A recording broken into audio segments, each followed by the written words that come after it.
जो सरकार मंचों से ये कहती थी कि हम किसानों की आय दोगुनी कर देंगे, आज तो 11 साल हो गए सरकार को। किसान की आय दोगुनी हो गई क्या सरकार बताए? और अभी मैं बहुत सारे माननीय सदस्यों को जब सुनता हूं तो वो कहते हैं कि हम एमएसपी दे रहे हैं। अगर आप एमएसपी दे रहे हैं तो उसकी कानूनी गारंटी क्यों नहीं दे रहे हैं? आप कानूनी गारंटी दीजिए। और फिर कई बार सुनने को मिलता है कि हॉर्टिकल्चर क्रॉप्स के लिए आप क्या कर रहे हैं, उसके एमएसपी की कब तैयारी करेंगे आप? और फिर आय दोगुनी में आप कितना देंगे किसान को? जो पिछले बार बजट में कहा गया था कि एग्रीकल्चर इंफ्रास्ट्रक्चर के लिए 1 लाख करोड़ देश को मिलेगा।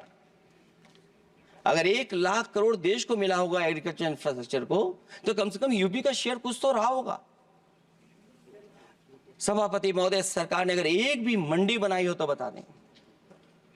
हाँ, ये अलग बात है कि अगर आप कोई चीज सुधारने के लिए कोई परिवर्तन कर रहे हैं, स्टोरेज के लिए किसी को पहले ही बता दे रहे हैं, वो बात अलग है। लेकिन किसान कहां जाएगा जहां उसको रेट मिलेगी? और फिर ये इस बजट में कहा जा रहा है कि हम 109 high yielding and climate resilient varieties लाएंगे।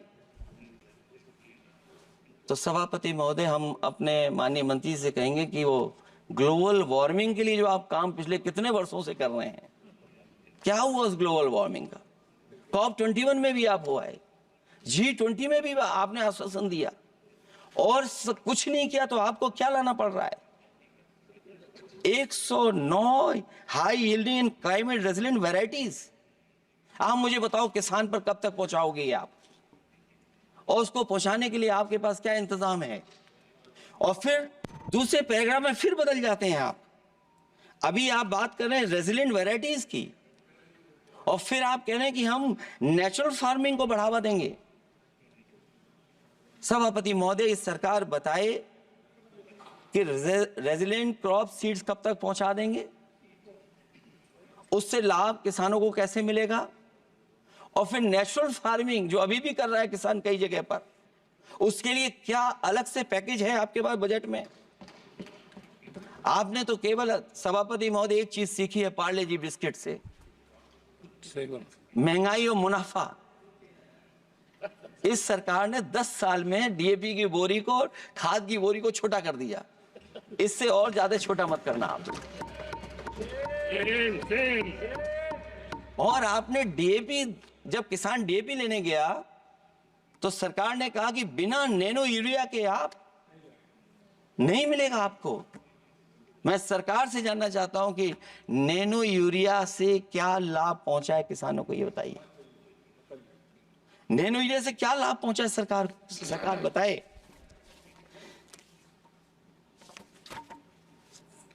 हमारे यहां बड़े बड़े आयोजन हुए सभापति महोदय, इन्वेस्टमेंट मीट के बड़े बड़े आयोजन हुए इन्वेस्टमेंट मीट के, और 5 लाख करोड़ के एमओयू साइन हो गए। 5 लाख करोड़ के। मैं ये सभापति महोदय, बजट हमारी क्या मदद कर रहा है उत्तर प्रदेश के उद्योग लाने के लिए? और ऐसे आयोजन हुए जिसमें देश के प्रधानमंत्री आए, देश के राष्ट्रपति आए और देश के जितने बड़े उद्योगपति सब आए थे। लेकिन आज यूपी को क्या मिला वहां पर? किसानों के लिए एग्रीकल्चर सेक्टर में बड़े बड़े एमओयू हुए, लेकिन आज जमीन पर कुछ नहीं दिखाई दे रहा है। मुझे याद है समाजवादी सरकार में, क्योंकि देश का सबसे ज्यादा उत्पादन दूध का अगर कहीं हो रहा है तो उत्तर प्रदेश में हो रहा है, और उस उत्पादन को बढ़ावा देने के लिए और इन्वेस्टमेंट लाने के लिए उस समय की सरकार ने फैसला लिया कि अगर बाहर से भी कोई डेयरी या डेयरी प्लांट लगाना चाहेगा तो उसमें सरकार सहयोग करेगी। और परिणाम यह हुआ कि गुजरात की 3 अमूल प्लांट लग गए यूपी में। तो मैंने उद्घाटन किए, एक देरी से हुआ तो देश के प्रधानमंत्री जी ने किया, लेकिन उसके बाद कोई नया प्लांट आया हो तो बता दें। जो अमूल से पुरानी संस्था है, क्या उसका सहयोग कुछ करेंगे आप लोग? क्या आप पराग का सहयोग करेंगे कुछ? न केवल दूध उत्पादन में उत्तर प्रदेश आगे है, बल्कि चीनी में और गन्ने की पैदावार में भी कभी आगे कभी पीछे होता है।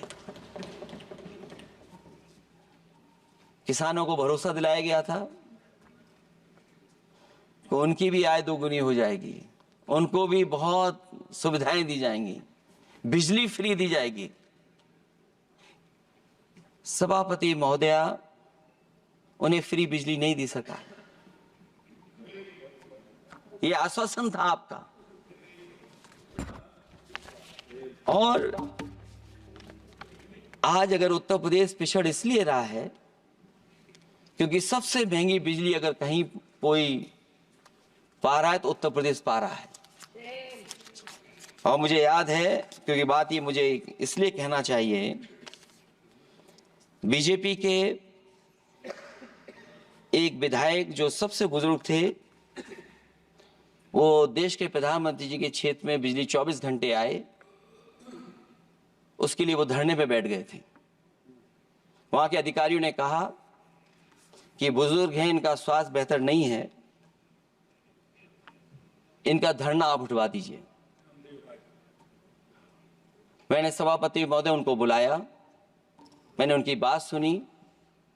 उन्होंने कहा कि प्रधानमंत्री जी के क्षेत्र में 24 घंटे बिजली होनी चाहिए। उसी दिन मैंने फैसला ले लिया कि प्रधानमंत्री के क्षेत्र में 24 घंटे रहेगी बिजली। और मैंने उससे मांग की सभापति महोदय कि उत्तर प्रदेश देश के प्रधानमंत्री को बनाने में सबसे बड़ा सहयोग किया है, इसका कम से कम बिजली का कोटा तो बढ़ जाए यूपी का। वो 8 साल हो गए, उत्तर प्रदेश ने देश के प्रधानमंत्री को तो दे दिया, लेकिन अभी तक बिजली का कोटा नहीं बढ़ा। हमें उम्मीद है 11 शुभ होता है, इस 11वें बजट में कुछ तो सुविधाएं ऐसी उत्तर प्रदेश को दी जाएंगी जिससे वहां के लोगों को लाभ पहुंचे, मदद पहुंचे।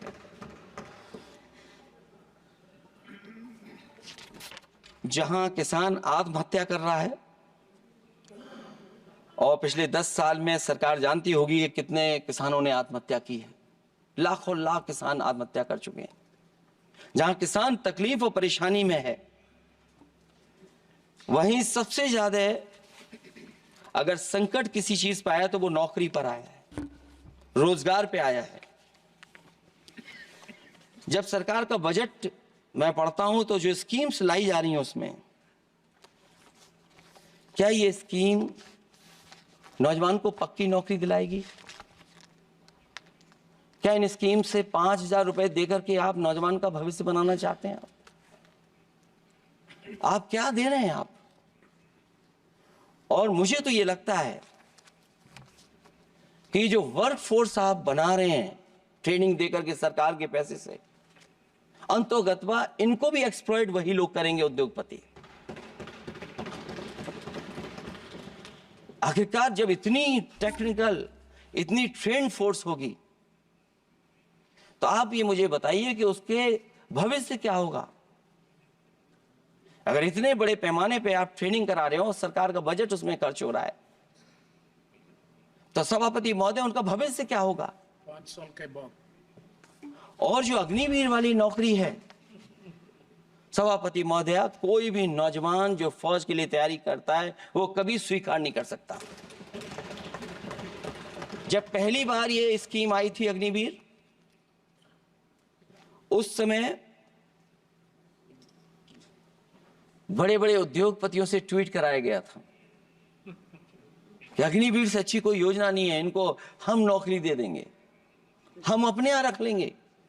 और शायद सरकार में बैठे लोगों को यह बात याद होगी, क्योंकि सरकार खुद स्वीकार करती है स्कीम ठीक नहीं है।